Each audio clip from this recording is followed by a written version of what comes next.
Are going to take you live back into the room where our next panel discussion is going to be beginning with Jonathan Mahler, who is the author of Ladies and Gentlemen, The Bronx is Burning. It's all about 1977 New York City. Good afternoon and welcome to the 21st Annual Chicago Tribune Printers Row Book Fair presented by Target. We thank you for supporting our commitment to readers, writers, and ideas. Please note this program will be televised live on C-SPAN, so if you have a question during the Q&A section, please do step over to the microphone on the side of the room.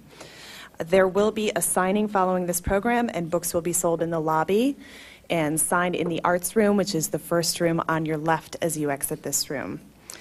And now, please help me welcome Rick Perlstein, author of Before the Storm, and his newest book, The Stock Ticker and the Super Jumbo, How the Democrats Can Once Again Become America's Dominant Political Party, as well as Jonathan Mahler, author of Ladies and Gentlemen, The Bronx is Burning, and writer for the New York Times Magazine.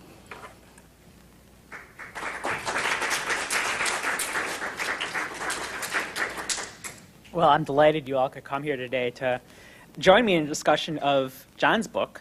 I'm just going to be the facilitator. It's a wonderful, fun book, and anyone who enjoys baseball, politics, or social strife, or any combination of the three will enjoy it, I think.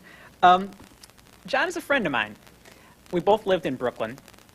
About 4 years ago, my book was coming out, my book Before the Storm on Barry Goldwater, and kind of through mutual friends, John contacted me and invited me out for coffee or lunch, or lunch followed by coffee, and we lived in a neighborhood in Brooklyn called Park Slope, where a lot of kind of young writers live. You know, it's kind of this kind of quiet residential neighborhood, and we met at a local cafe, and you know, all John then had was a dream, a book contract, and I suspect a little bit of anxiety about how all this was going to play out. And terror, maybe. It's a fascinating chance, I think, for us to kind of come full circle. And maybe, John, you could tell me about what were your concerns back then in early 2001, and how did they unfold to bring us to this point when you have this great book for everyone to read? Well, my biggest concern was how I was going to find a way to sort of weave together all of these kind of disparate elements that I wanted to kind of pull together into a single narrative. I wanted to write about politics. I wanted to write about culture. I wanted to write about sort of the fabric of the city. I wanted to write about baseball, and all of these different elements don't sort of naturally fit together typically in books. So the biggest question for me was really a narrative one: how I was going to make all of these different pieces feel like they belonged in the same book. So. And when we first got together, I was concerned that about whether I was going to be able to find a way to do it or not. And it wasn't really until I had written, it was 3 years later, really, or at least 2.5 years later, when I had written half of the book, that the narrative kind of started to come into focus for me. So, it did in fact pose quite a challenge. But that was probably the biggest fear. I mean, there was always, when you're embarking on a book, this is my first book, but there's just this sort of terrifying feeling of, my God, once you've sold the book, how am I going to do this? But for me, the specific challenge was a sort of narrative challenge. That's why did you pick on me? Well, you were one of several people I consulted with. Your book was in some ways similar. I mean, it also was sort of a narrative history of an era. It was more specifically political, yeah. But there were certainly some similarities. So, I mean, I think that's what I suspected. It's kind of the everything but the kitchen sink quality of writing a book in which you try and capture an era, what it feels like to live from one point in calendar time to another point in calendar time. I mean, certainly not a lot of books that throw together, The Son of Sam and looting and a mayor's race and baseball. Yeah. But for anyone who was living in New York in 1977, their lives threw those things together. Yeah, I mean, what I sort of came to see the book, the main character of the book as being New York in a way, and that was really kind of what ultimately enabled me to sort of get things figured out was that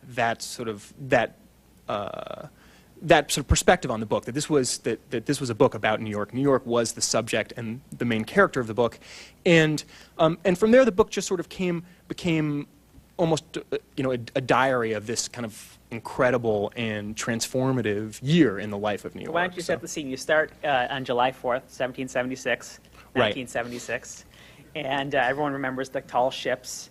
I was 7 at the time. How old were you? I was 8. Yeah. The tall ships, sort of, going through New York Harbor and the fireworks and the Statue of Liberty, and I think a concert on the Central Park lawn or something like that. Exactly, yeah. The book begins most of the narrative takes place in the year 1977, but the book begins with the bicentennial celebration in 1976, and followed 10 days later, actually, by the Democratic Convention in New York at Madison Square Garden, and of course, the nomination of Jimmy Carter. And I sort of chose that moment because New York at the time was just coming out of the fiscal crisis, which had happened in 1975, and during the bicentennial celebration and during the Democratic Convention, there was this what was ultimately sort of a false sense of hope in New York, and because shortly after the summer and into the year 1977, New York really went into the tank, and all of the events that I write about in the books begin to unfold. So, notably the blackout, which was sort of a 24-hour blackout during the summer of 1977, which led to massive citywide looting and fires and ultimately the largest mass arrest in the city's history, and an incredibly nasty, bitter mayoral race with Ed Koch and Mario Cuomo, most notably, but also Bella Abzug and Abe Beame, which included a lot of sort of rhetoric that would be hard to imagine in other contexts. Give me an example. The most infamous example, though Cuomo has claimed that he had nothing to do with it, was in the runoff between Koch and Cuomo. The Cuomo campaign in the outer boroughs of New York had campaign signs that said "Vote for Cuomo, not the homo." So it was in many ways a really sort of nasty, difficult time for New York. At the same time, and what I hoped to communicate in this book was that a lot of kind of exciting cultural things were happening in the city, and the city was also beginning to be reborn. That the city was one sort of idea of the city was dying. This idea of New York as this great kind of quasi-socialist city, a city with this incredible network of municipal hospitals and with a heavily subsidized subway system, with this really incomparable public higher education system, City College, with free tuition. That city had sort of gone bust, and a new city was beginning to be born. And of course, the new city is the city we live in today, or I live in today, which is a city sort of real estate developers and hedge fund managers and the demon spawner Reggie Jackson. Where does he fit into all this? Well, he was, I think, I'm always hesitant to get into the sort of baseball as metaphor speak, but he was, Go ahead, George Will. He was very much, an emblem of this new sort of emerging New York, this sort of more glamorous, more kind of arrogant. I mean, if you think about the kind of the people who are the sort of the major figures in New York today, I mean, people like Rupert Murdoch, for instance. I mean, Reggie Jackson is much more in line with that kind of person than say the manager whom he was feuding with for most of the summer, Billy Martin. So I wanted to also communicate this idea of rebirth as well. And one of the things I write about in the book, which I think is a good illustration of this, is the neighborhood of Soho, which I'm sure you've spent some time there, which was... You're rich for my blood. Well, exactly. It is now. But it had, of course, once been this sort of thriving manufacturing area, filled with factories and lots of working-class New Yorkers. But over the course of the 60s and 70s, all of these manufacturing jobs had left the city, and the neighborhood had been sort of virtually abandoned. And in the 70s, artists started moving there, and they started repurposing these empty warehouse spaces as lofts and where they could live and work. So that, I think, was, is sort of an example of how the city was adapting and finding ways to survive, in a sense. Yeah. One of the things that interests me about the book as a historian is the process by which historians, journalists, really kind of take the garbage that all of us leave behind in our daily life, which collects these places called archives and memories, and takes this enormous pile of stuff and shapes it into something that's smooth and compelling and driving and coherent. And there are two spots in the book that I think are really kind of remarkable in that regard. And I want to ask you about your process of coming up with your narrative of how the New York blackout in 1977, in which all the lights went out in the city for several days, happened. Yeah. Well, the big discovery, I guess, that I made during my research there was I went down to the municipal archives in downtown Manhattan. Not a very glamorous place. Not a glamorous place, no, a dingy place. Just to see what they had on the blackout, and so the gentleman working there unearthed several boxes of papers for me, and in there were the transcripts from the control room in Con Edison that night, which had been subpoenaed for a federal investigation, but which no writer had ever apparently looked at because they'd never been used before. So they were a totally comprehensive account of all the conversations that had happened between the system operator for Con Edison, who was really in charge of kind of running the whole power grid for New York City, and was sort of on the hot seat that night when lightning struck at the certain power lines just north of the city, and it became clear that the lines were gonna fry, and that the city was gonna lose power, and it was sort of his job to figure out what to do and then to do it. And he was in conversation with his boss, who had already left for the day, and with several other operators, larger regional operators. And you were able to see through these transcripts him kind of going from relatively calm to really full-scale panic. But he was being told by all of his superiors and his colleagues to that he needed to lighten the loads on some of these power lines, which would have caused a brownout in some areas. And he was kind of physically unable to do it, I think, in part because he was panicking and in part because it was sort of anathema. I mean, that was not, he'd never done it before. He'd been working at Con Edison his entire life, and he'd never had to do it before. So what ultimately ended up happening is the lines overloaded and everything went dark. So anyway, so I was able to sift through these stacks of Are we talking like 10, 20 pages? Oh, no, much more. I mean, they were, it was hundreds of pages, really. What was it like reading through hundreds well, and it hundreds was, of pages it's interesting of phone because conversations between bureaucrats exactly. talking about It was not, electricity. it did not initially jump out at me as something that I was, as an incredible find. And pulling a character out of it. Yes. A character that one might find in literature. Right. The first thing I had to do really was to figure out, 3/4 of the conversation I couldn't understand. I mean, they were using language that I didn't know. So I then had to talk to power experts and figure out what they were actually talking about. And then as I learned more and more about what they were actually saying to one another, I was able I discovered that this was an incredibly dramatic moment. So, and it was very clear that the system operator, William Jureth was his name, was the principal character because he was the system operator. He was in charge. Yeah. I'm just thinking, at 8:37 p.m., Jureth looked up at the mimic board and saw green. The 2 circuit breakers had tripped in Westchester County. I mean, it's just, pulled out of this is this very driving narrative.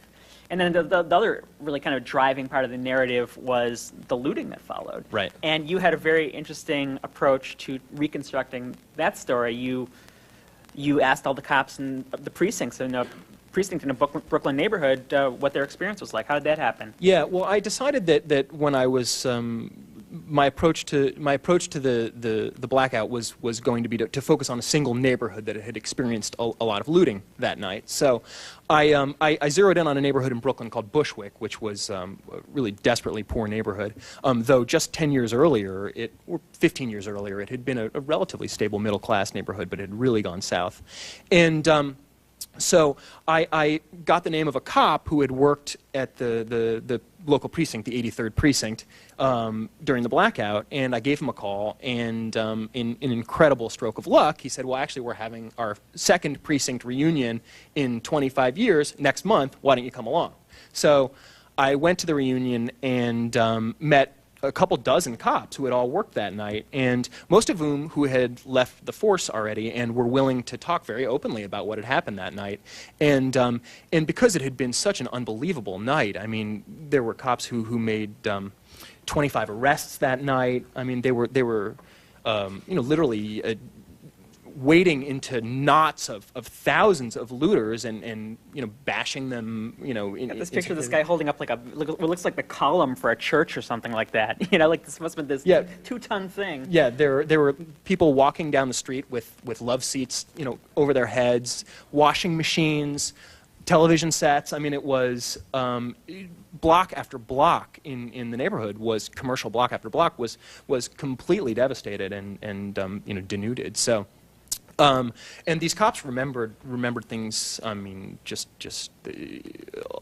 obviously it was just such an unbelievable night for them. They remembered everything perfectly. So, and the station house was not prepared for all of these prisoners either. So, they were stuffing more than a dozen prisoners into a holding cell meant for 1 or 2 people. They were handcuffing prisoners to each other, and handcuffing them to tables in the precinct.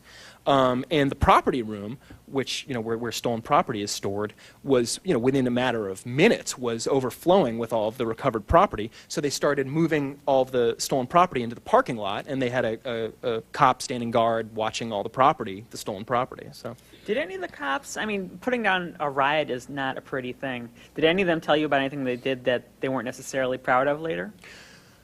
Well, I think they all felt that they were doing what they had to do over the course of the night. I mean, I think, one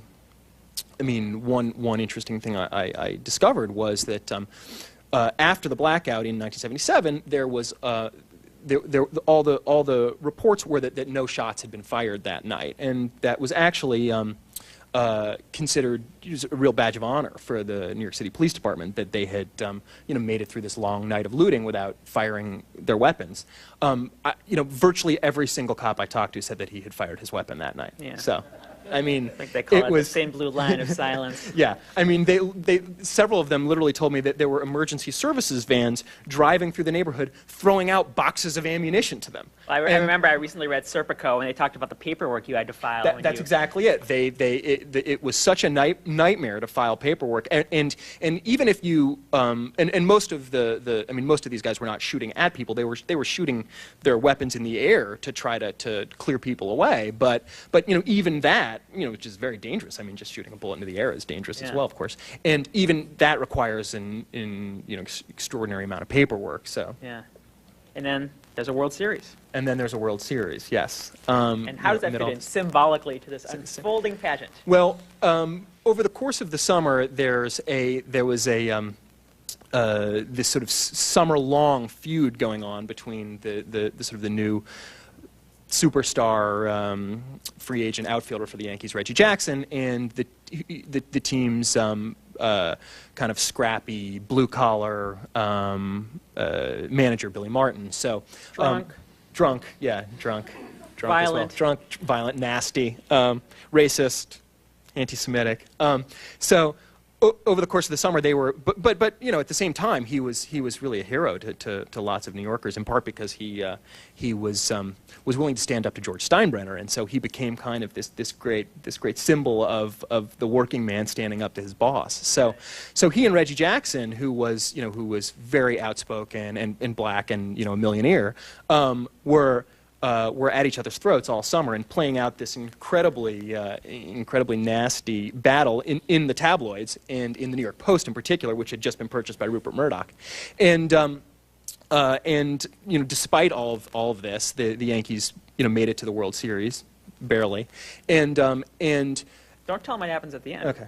They gotta read it. Stop there. So then all that and the son of Sam too. But anyway, we'll open it up to questions.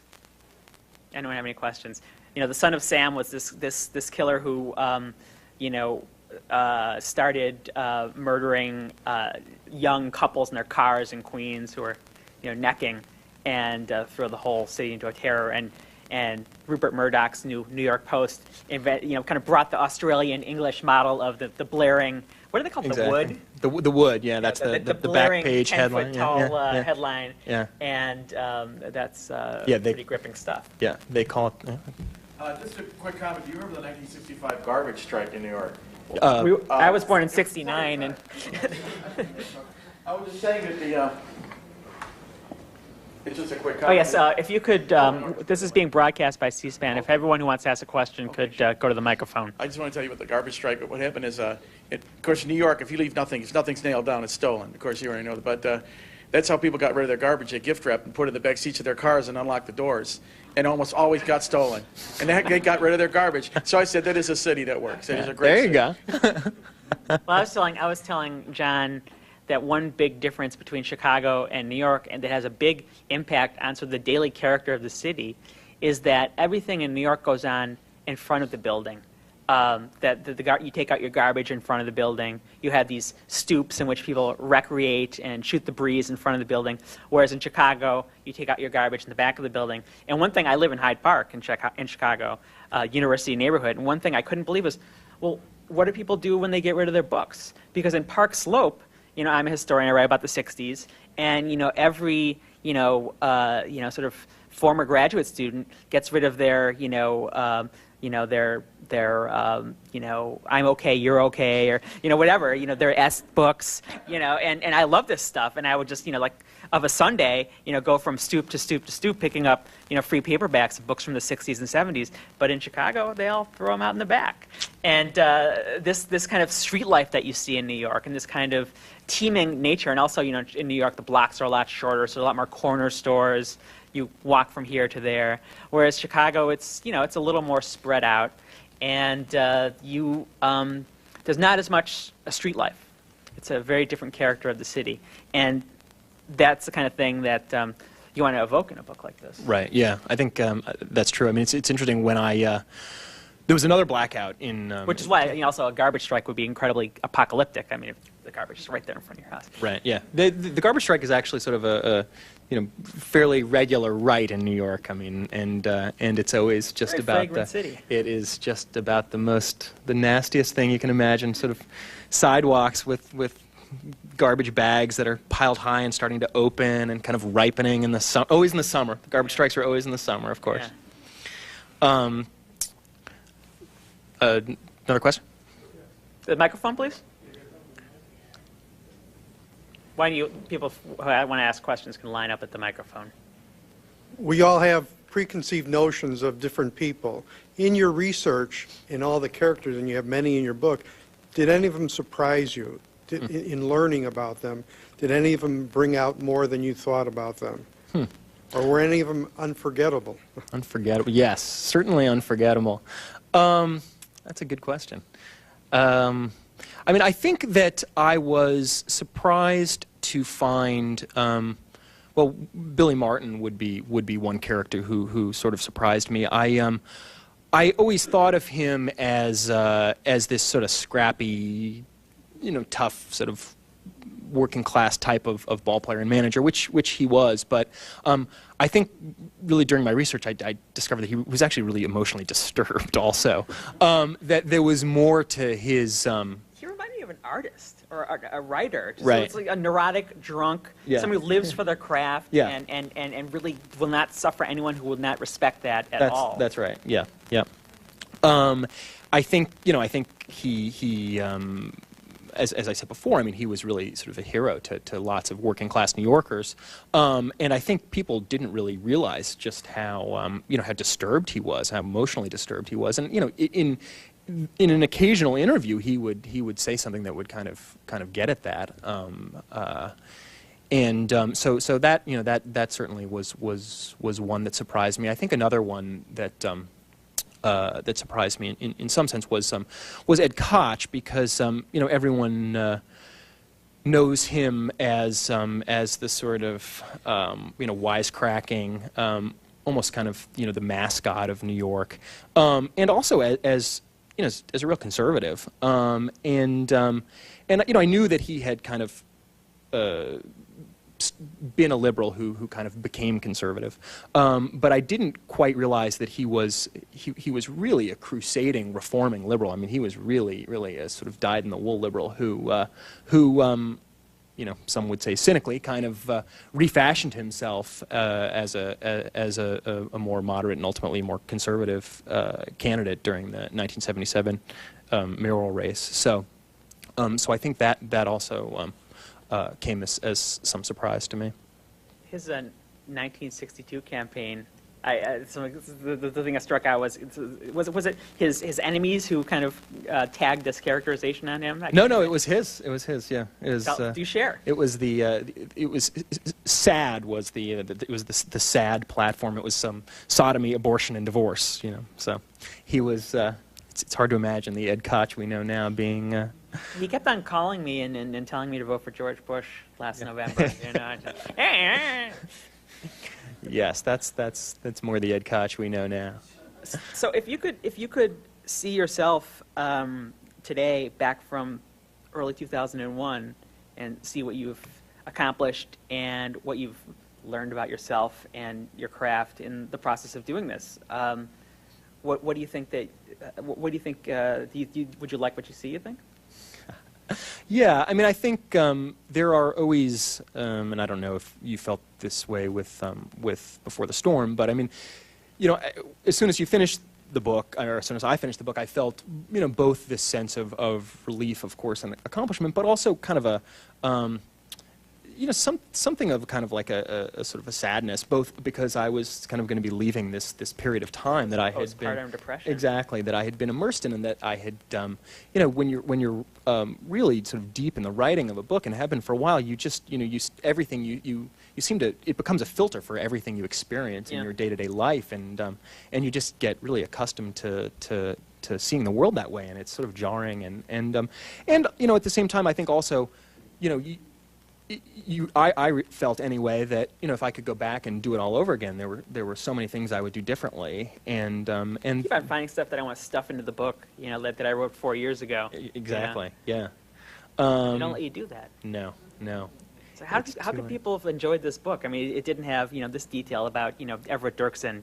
I think that's right. It kills it. It kills the whole thing for me. Yeah. Well, you become. I mean, in a way, you just have to. I think you become aware of just that there sort of all books have limitations. I mean, they just have to, and you just kind of have to make your peace with that, because that also was I think difficult for me a little bit after I finished the book to feel like, God, I wish I were starting over now. Also, there's just the question of efficiency, and I remember actually when we talked about this, you were when at one of our conversations at some point I had asked you about how long it took you to write your book, and you said you felt like if you could do it again, you could do it in a year less. That had taken you longer than. Aren't you supposed to say it took me like 33 years? Exactly. All the accumulated wisdom. Yeah, but you do realize that no, it's not. There's no such thing as wasted time, because everything, all those months you spend researching things that ultimately don't make it into the book, I think allow you to write the book with a kind of authority and confidence that comes through. But you do, of course, feel like. Well, I want to argue with my previous self, actually, and change my position on that. I said that if there's a lot of wasted motion and sort of blind alleys, and now I'm working on a similar kind of project, a book on Richard Nixon that covers the years from 1965 to 1972.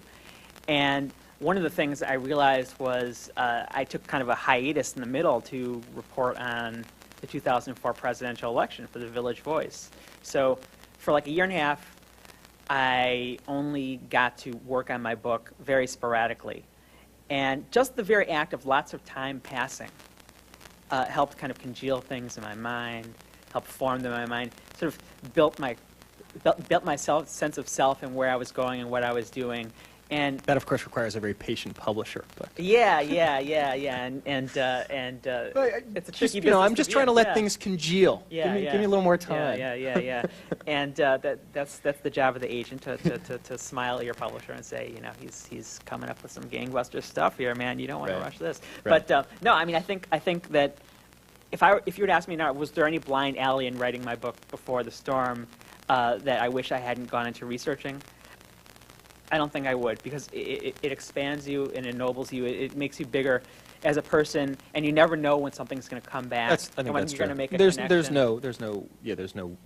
ultimately none of that is wasted time, though it is painful. I mean, before I turned in the manuscript, I cut about 25,000 words from it, and it was painful to cut. Killing your children. Yeah, I mean, literally paragraphs that had taken me weeks. I mean, an entire section that I had written. Really good lines I wrote that I've cut haunt me still. Yeah, well, you have to do it. I remember I wrote a book review, and I wrote, in order to be a corrective, you first have to be correct. And the editor didn't like that. And I just like, wow, it's like the whole meaning of my life has become to slip that line somewhere. And Well, you just did. Some kind of essay. You just did. Good. My debt has been discharged. So what's next, though? I mean, you're doing a ton of different things. Yeah, well, I write for the New York Times Magazine, and I took quite a few months off to finish the book. For a while, I also was kind of juggling the two, and at a certain point, it became impossible to do that, and I needed to focus on the book, which I did, but it kind of put me in debt a little bit, story-wise. So I'm Only story-wise? Well, let's see. Primarily story-wise. Good. I'm I'm about to start working on another book also, but for the moment I'm mostly doing magazine stories. So. Are you ready to talk about your next project? I mean, Um, do you want to keep that closer to your breast? I think I'm going to hold Okay. off on talking about it for now. Yeah. Well, why don't you talk about? I mean, you've done a ton of. I mean, it's interesting. You spend a. What's that? Oh, sorry. Sorry. Go ahead. No, please. I was just curious what the reaction in New York to your book has been, both plus and minus, and whether, people feel whether you have captured the ethos of 1977. I was just curious about that. Sure. I would say, and you've read all the reviews, so you can also chime in more objectively, probably. I love it.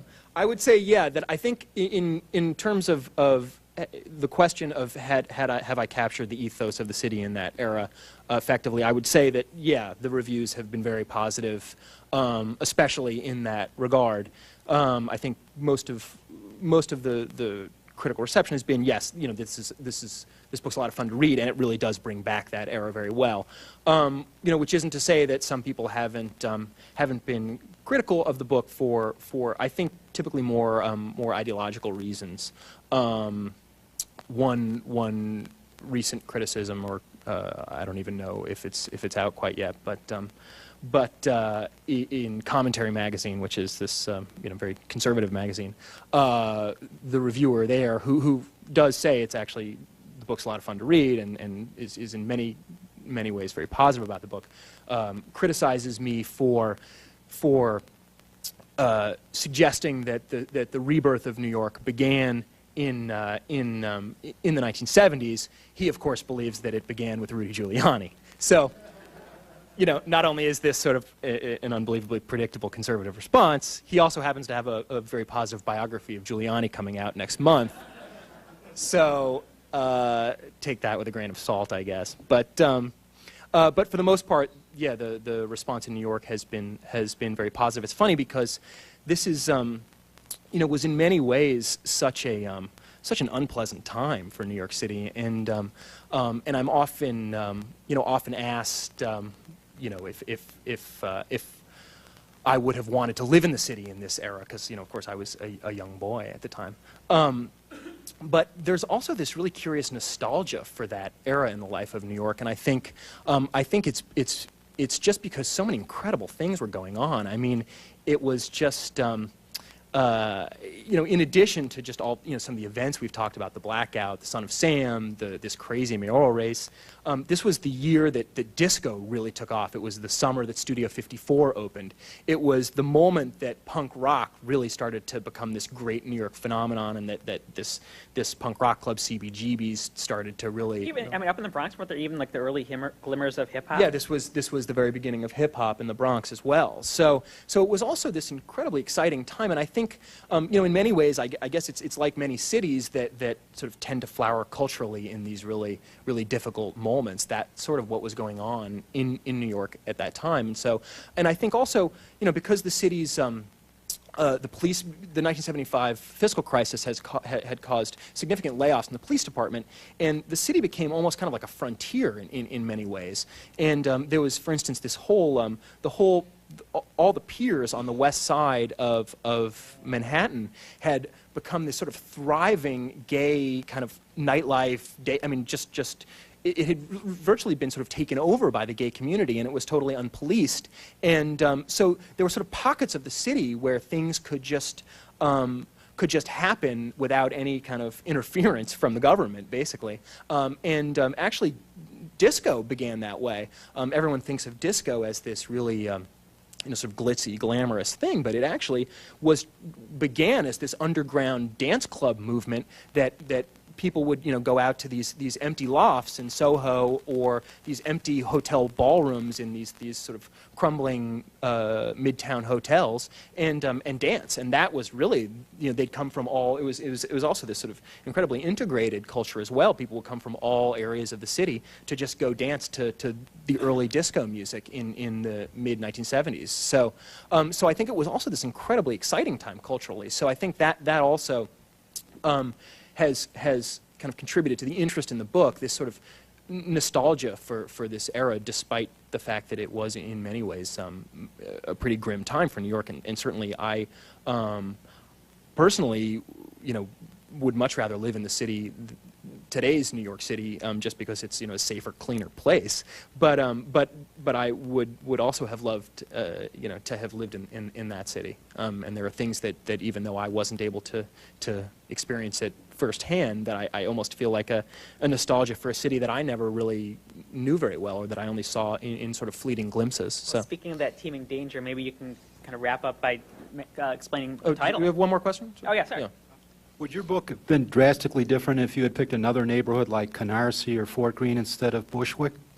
I don't think so. I think what happened in Bushwick was Bushwick was what really the worst looting took place in Bushwick. So I certainly chose the most dramatic example. But I think that the story of Bushwick is in many ways sort of emblematic of the story of lots of neighborhoods in Brooklyn and the Bronx that experienced a lot of looting that night, and that had once been sort of sturdy middle-class neighborhoods, but because of sort of the white flight and other sort of social and economic forces, these neighborhoods had fallen on hard times. And so I think in many ways, Bushwick, it could have just as easily been a place like, as you mentioned, Canarsie would have been another good example. And then you got this title, Ladies and Gentlemen, the Bronx is Burning. What's that about? The title is actually a line uttered by Howard Cosell during the second game of the 1977 World Series, which was, of course, played in the South Bronx at Yankee Stadium. And what happened is that before the game began, a fire erupted at a public school a couple blocks away from Yankee Stadium. And you have to understand that during this era in New York, there was a major epidemic of arson happening, and a lot of the fires were started by landlords who were tired of their delinquent tenants not paying the rent. In many cases, the fires were actually started by people who lived in these sort of grubby tenements, who knew that the city had to provide housing for victims of spontaneous combustion. So so some firemen would actually arrive at a fire to find people with their mattresses and coffee tables out in the street, and their house on fire behind them. So anyway, this public school was on fire 2 blocks away from Yankee Stadium, and Howard Cosell, who had obviously a flair for the dramatic, had the ABC camera pan to the burning building, and he sort of uttered the famous or infamous line, "There it is, ladies and gentlemen, the Bronx is burning." So I What did came... it sound like? Well, I won't do my Cosell for you. You can just imagine that more nasal. And I think that line became sort of, a metaphor, I think, for this moment in the life of New York. So That line was in your book proposal? actually, it was not. It did not come until the very end, and What it was. were you going to call this thing? There were Big dog's breakfast of a book. You got to come up with a title. Right. There were lots of different ideas, and actually, this idea came from my publisher, so Jonathan Glassie. So What were some of the other options? I don't want to get into them. Okay. Well, None as good as this one. It's immortalized. Ladies and gentlemen, the Bronx is burning. 1977, baseball, politics, and the battle for the soul of the city. Jonathan Mahler. Thank you. Thank you to both Jonathan Mahler and Rick Perlstein for a very lively conversation. It was wonderful. I'd like to remind the audience that the authors will be signing books in the Arts Room, which is the first room on your left, and their books will be for sale by Barnes & Noble in the lobby. Thank you. Enjoy the fair. Whatever page you want, man.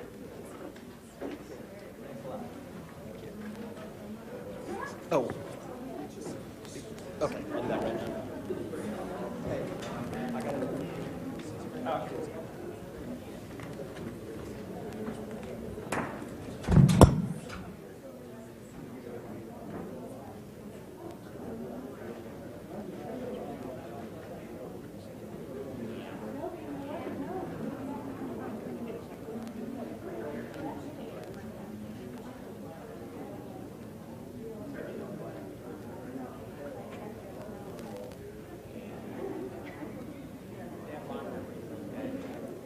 As Jonathan Mahler gets set up to take some of your phone calls this afternoon, we would tell you a little bit about the Chicago Tribune Printers Row Book Fair, where we are live all day today and for about 4.5 hours tomorrow.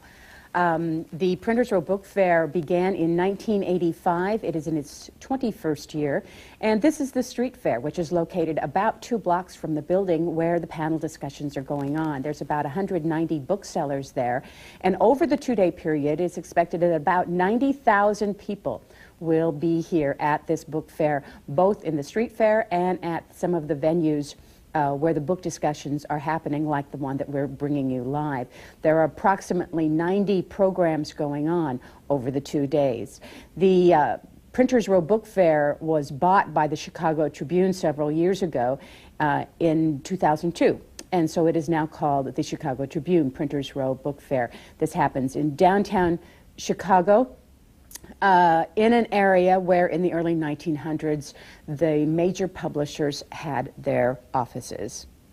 Here's what's coming up on our live coverage for the rest of the day today. Coming up in just a few moments, as we said before, Jonathan Mahler will be taking your phone calls.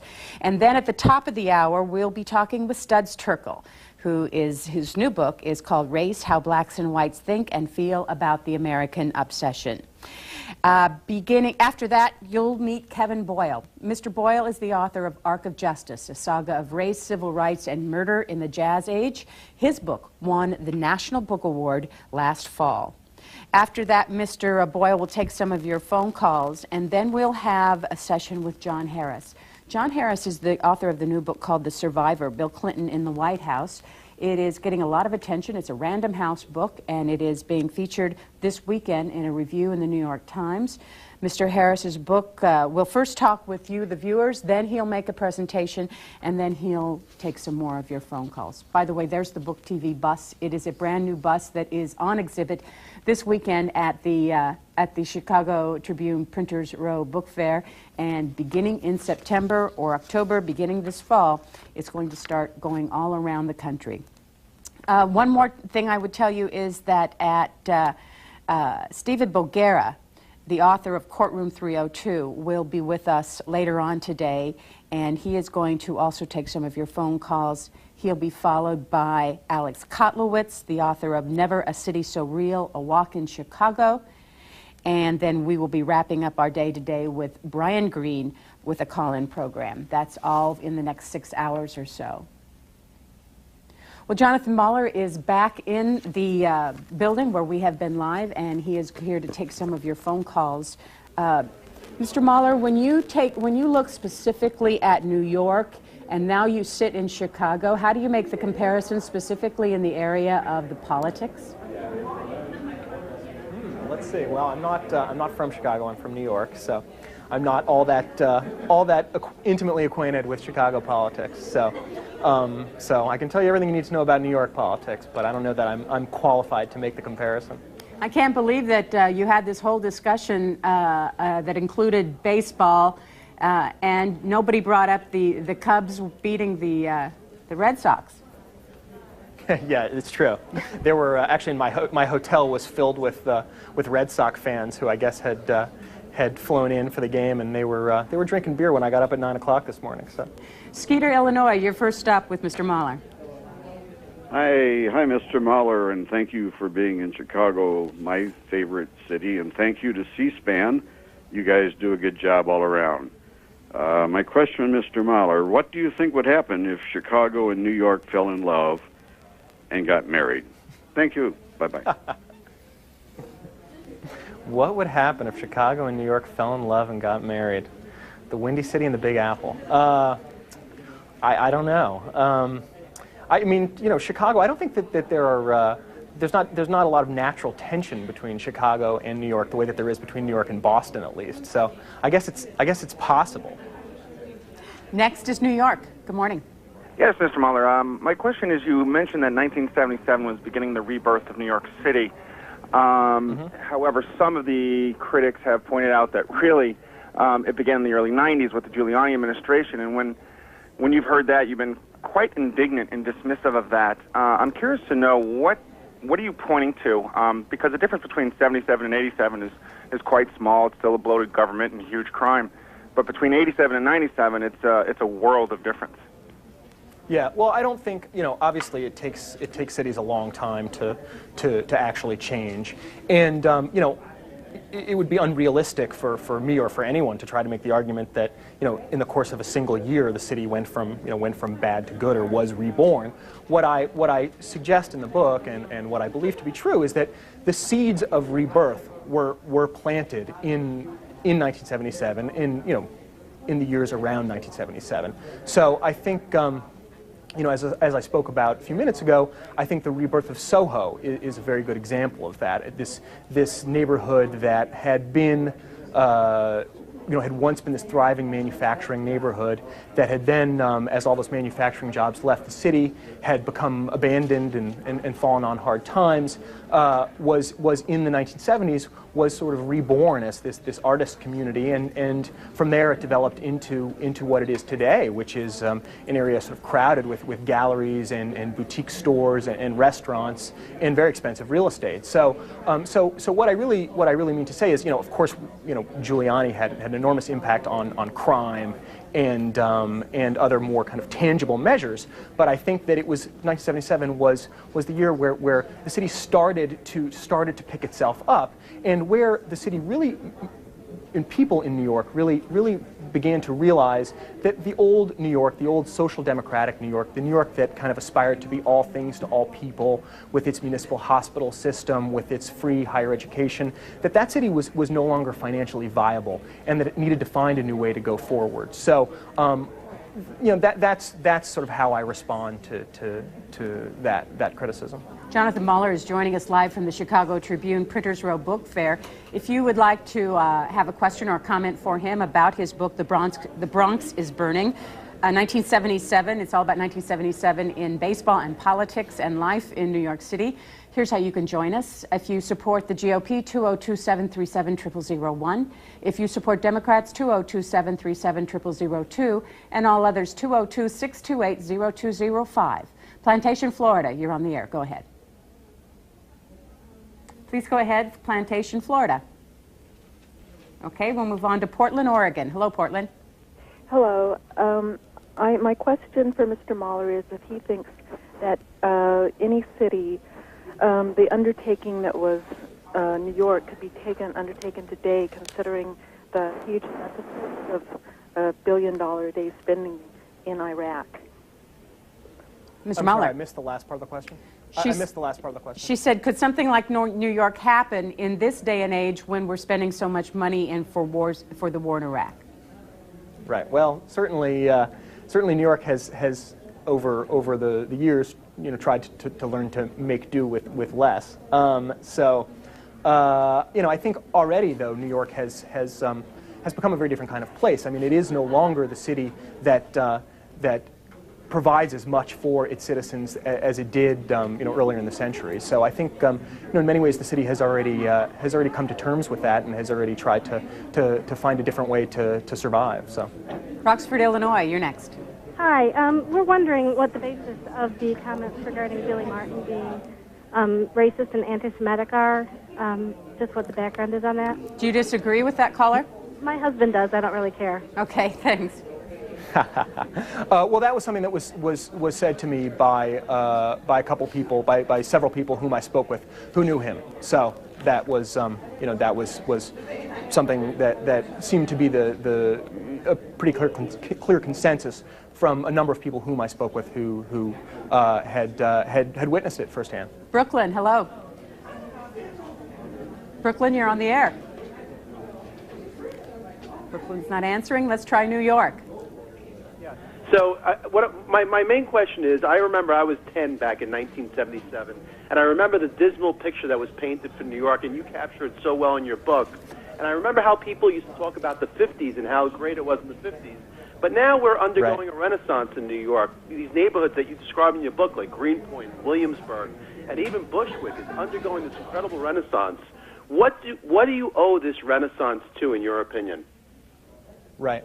Well, I think it really is in large measure. I think it was really a grassroots phenomenon. I think that the people who lived in these neighborhoods, in Bushwick, for instance, in the South Bronx, were fed up, and I think that they decided they wanted to try to do something about it, and they sort of got together with the city and under Mayor Koch in particular, and reached out to banks, and I think that they helped really initiate some of this renaissance really back in the early 80s and even the late 70s, and I think what you have, and the most significant development really is that what you have in a lot of these neighborhoods now is homeowners.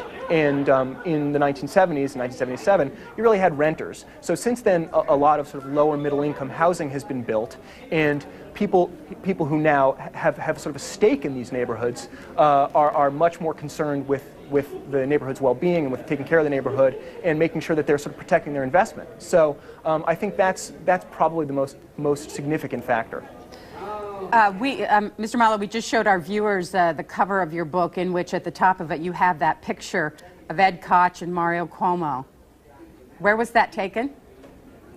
That was taken in the living room of someone's house in Bushwick, actually, during the runoff for the 1977 mayoral race. And actually what happened is that because of all the looting in Bushwick the night of the blackout, Bushwick had sort of become an area of interest in the city. So the Daily News arranged to have one of the mayoral debates in Bushwick in someone's living room. So hence the photograph and the look of looks of mutual disgust on the two candidates' faces. Lake Worth, Florida, hello. Hello. You're on the air, sir. Yeah, it's a pleasure to speak with you. I'm going to get your book, but meanwhile, I've just finished reading Freakonomics by Levitt and Debner, whom you probably know. And I was wondering what you think of Levitt's explanation of why crime declined in New York City. I'm sorry, I missed the last part of the question. What? Caller? Why crime declined in New York City. Yeah, I think I haven't read the book yet, Freakonomics, though I intend to. But my understanding is that that their argument, which is certainly a very provocative one, is that actually Giuliani wasn't responsible for the decrease in crime in New York, which will certainly come as an unpleasant surprise to a lot of Giuliani supporters and New Yorkers. And I don't really know. I haven't really examined their claim, so I can't really kind of comment on the validity of it. But it certainly is a provocative thesis. You have several pictures of Bella Abzug in your book. Yes. What role did she play in 1977? Well, she ran for mayor as well, and in fact, at the when she entered the race, she was really considered the front runner. She was really at the time already a historic figure, a sort of larger than life character, a kind of famous liberal firebrand who had kind of come up from nothing in the Bronx and a child of immigrants, and she had been in Congress, had left Congress to run for senator in 1976 and lost to Moynihan, in fact. And when she entered the mayoral race, everyone figured she was certainly going to be elected. But she was really kind of an old-fashioned liberal, and during this really difficult and tense and really some dangerous time in New York,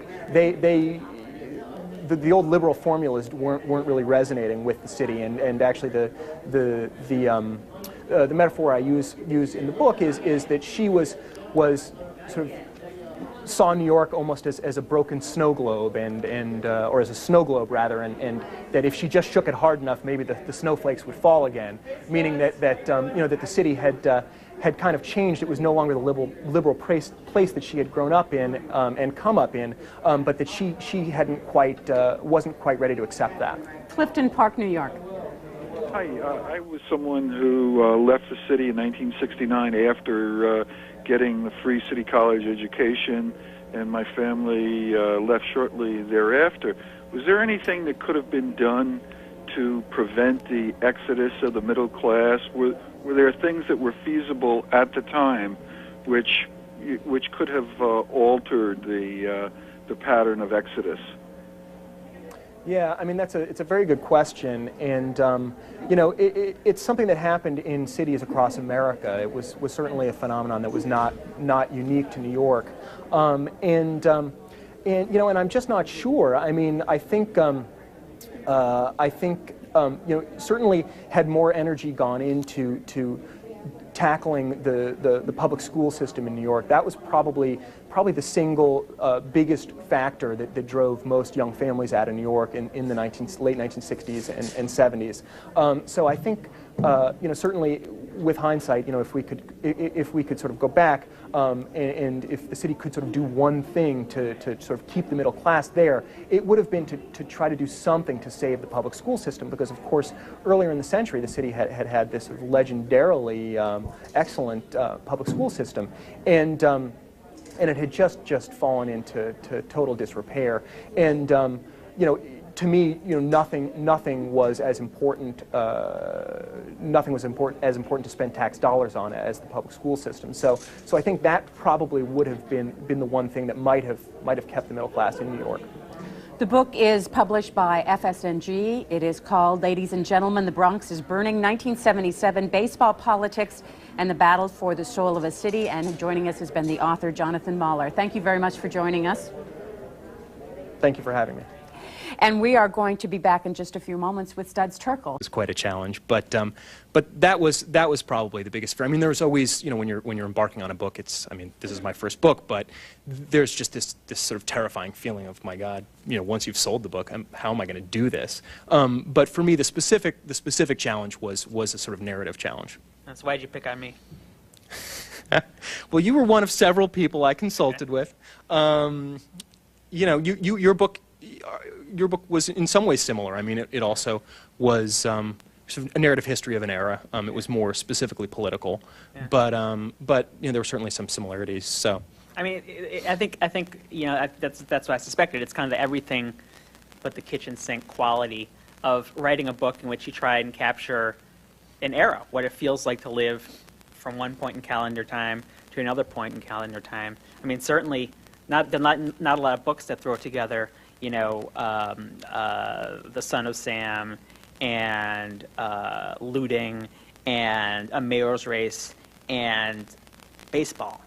Yeah. But for anyone who was living in New York in 1977, their lives threw those things together. Yeah, I mean, what I sort of came to see the book, the main character of the book as being New York in a way, and that was really kind of what ultimately enabled me to sort of get things figured out was that that sort of perspective on the book, that this was a book about New York. New York was the subject and the main character of the book, and from there the book just sort of became almost a diary of this kind of incredible sort of rhetoric that would be hard to imagine in other contexts. Give me an example. Well, the most infamous example, though Cuomo has claimed that he had nothing to do with it, was in the runoff between Koch and Cuomo. The Cuomo campaign in the outer boroughs of New York had campaign signs that said "Vote for Cuomo, not the homo."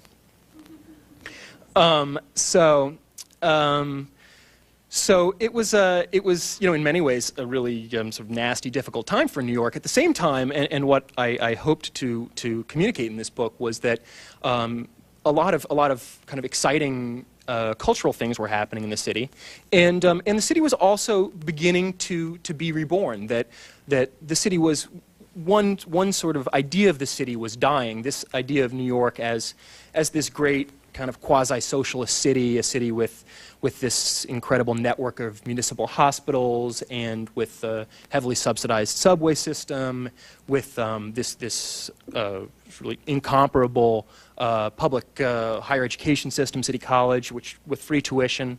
That city had sort of gone bust, and a new city was beginning to be born. And of course, the new city is the city we live in today, or I live in today, which is a city sort of real estate developers and hedge fund managers and the demon spawner Reggie Jackson. Where does he fit into all this? Well, he was, I think, I'm always hesitant to get into the sort of baseball as metaphor speak, but lunch followed by coffee, and we lived in a neighborhood in Brooklyn called Park Slope, where a lot of kind of young writers live. It's kind of this kind of quiet residential neighborhood, and we met at a local cafe, and all John then had was a dream, a book contract, and I suspect a little bit of anxiety about how all this was going to play out. And terror, maybe. It's a fascinating chance, I think, for us to kind of come full circle. And maybe, John, you could tell me about what were your concerns back then in early 2001, and how did they unfold to bring us to this point when you have this great book for everyone to read? Well, my biggest concern was how I was going to find a way to sort of weave together all of these kind of disparate elements that I wanted to kind of pull together into a single narrative. I wanted to write about politics. I wanted to write about culture. I wanted to write about sort of the fabric of the city. I wanted to write about baseball, and all of these different elements don't sort of naturally fit together typically in books. So the biggest question for me was really a narrative one: how I was going to make all of these different pieces feel like they belonged in the same book. So, and when we first got together, I was concerned that about whether I was going to be able to find a way to do it or not, and it wasn't really until I had written, it was 3 years later really, or at least 2.5 years later, when I had written half of the book, that the narrative kind of started to come into focus for me. So it did in fact pose and transformative year in the life of New York. Why don't you set the scene? You start on July 4th, 1776, 1976, right. And everyone remembers the tall ships. I was 7 at the time. How old were you? I was 8. Yeah. The tall ships, sort of, going through New York Harbor, and the fireworks and the Statue of Liberty, and I think a concert on the Central Park lawn or something like that. Exactly. Yeah. The book begins most of the narrative takes place in the year 1977, but the book begins with the bicentennial celebration in 1976, and followed 10 days later, actually, by the Democratic Convention in New York at Madison Square Garden, and of course the nomination of Jimmy Carter. And I sort of chose that moment because New York at the time was just coming out of the fiscal crisis, which had happened in 1975, and during the bicentennial celebration and during the Democratic Convention, there was this what was ultimately sort of a false sense of hope in New York, and because shortly after the summer and into the year 1977, New York really went into the tank, and all of the events that I write about in the books begin to unfold. So notably the blackout, which was sort of a 24-hour blackout during the summer of 1977, which led to massive citywide looting and fires and ultimately the largest mass arrest in the city's history, and an incredibly nasty, bitter mayoral race with Ed Koch and Mario Cuomo, most notably, but also Bella Abzug and Abe Beame, which included a lot of We're going to take you live back into the room where our next panel discussion is going to be beginning with Jonathan Mahler, who is the author of Ladies and Gentlemen, The Bronx is Burning. It's all about 1977 New York City. Good afternoon, and welcome to the 21st Annual Chicago Tribune Printers Row Book Fair presented by Target. We thank you for supporting our commitment to readers, writers, and ideas. Please note this program will be televised live on C-SPAN, so if you have a question during the Q&A section, please do step over to the microphone on the side of the room. There will be a signing following this program, and books will be sold in the lobby and signed in the arts room, which is the first room on your left as you exit this room. And now, please help me welcome Rick Perlstein, author of Before the Storm, and his newest book, The Stock Ticker and the Super Jumbo, How the Democrats Can Once Again Become America's Dominant Political Party, as well as Jonathan Mahler, author of Ladies and Gentlemen, The Bronx is Burning, and writer for the New York Times Magazine.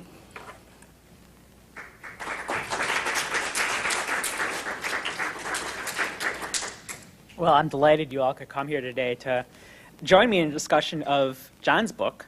I'm just going to be the facilitator. It's a wonderful, fun book, and anyone who enjoys baseball, politics, or social strife, or any combination of the three will enjoy it, I think. John is a friend of mine. We both lived in Brooklyn. About 4 years ago, my book was coming out, my book Before the Storm on Barry Goldwater, and kind of through mutual friends, John contacted me and invited me out for coffee or lunch or